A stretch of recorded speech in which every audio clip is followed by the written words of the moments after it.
Today I'm making ferments for the very first time, so come with me. So I started by putting them all in some water with some baking soda for 15-ish minutes. I just finished draining it and now I'm gonna dry them off and then chop them up.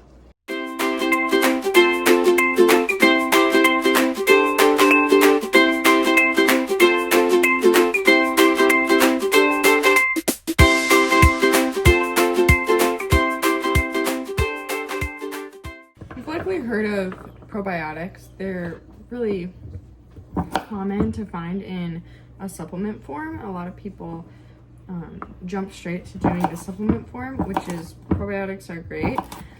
Ferments are a food form of getting probiotics. When we can get as much of our nutrients from food over supplements, not only are we saving money because it's becoming more of a lifestyle change and we get a lot more bang for our buck, but our bodies also absorb it a lot better and we're able to gain a lot more of the nutrients and the benefit of whatever nutrient it is that we're trying to get in that which we would have gotten in the supplement.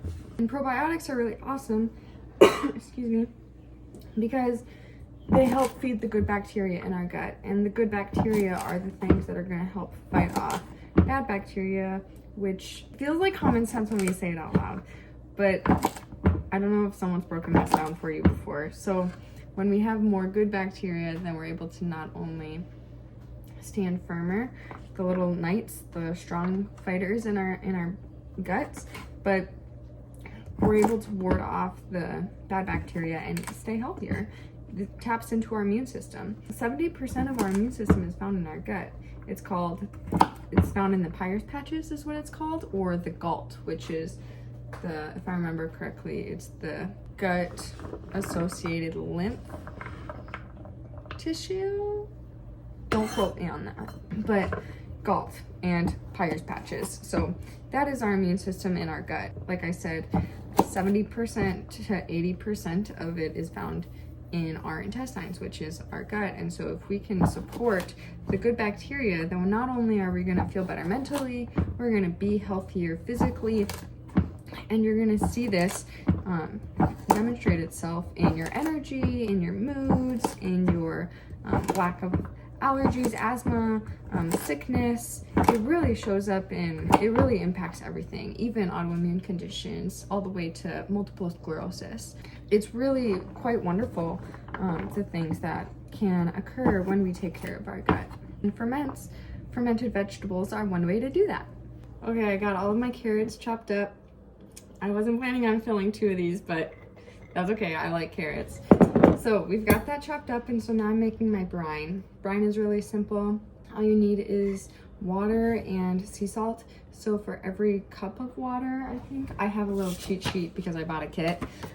For every cup of water, it's 1.5 teaspoons of sea salt.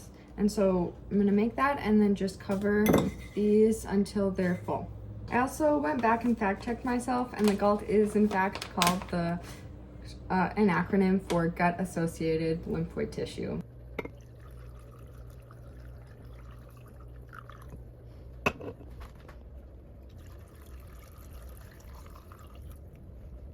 So I actually missed a step. The kit that I bought, you don't have to buy a kit, by the way, but I did. So if you're using a kit, before you pour the brine, you want to put your weights on top of the vegetables so that they are for certain underneath the water and they don't rise. If you don't have a kit, then you can use whatever you want to just like add some weight to your vegetables, or you might not even need it. I don't know. Again, this is my first time, so we're kind of learning together. Okay, so carrots are filled with brine and the weights are added. Now I'm adding the lids and I'm gonna make them tight. And then what we're gonna do is we're gonna add the airlock. Airlock looks like this. Make sure they're washed if you haven't washed them yet. And I'll be right back after I wash mine. All right, we're getting down to it. If you bought the kit that I did, your lid is gonna look like this. We're gonna undo this part and take our airlock and just stick it in there. There's kind of a line you can see. You put that right in there. And then we're gonna add water about halfway into the airlock. We're getting a storm over here.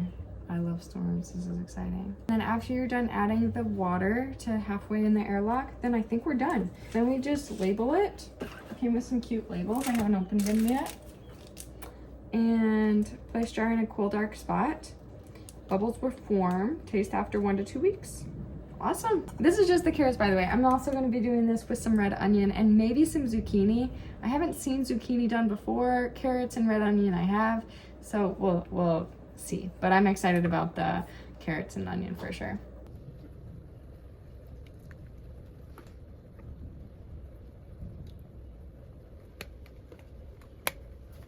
Finding where to put these was a little bit trickier than I thought, but I did find a spot. Where are you gonna put yours? I'm putting mine in this lazy Susan that we never use.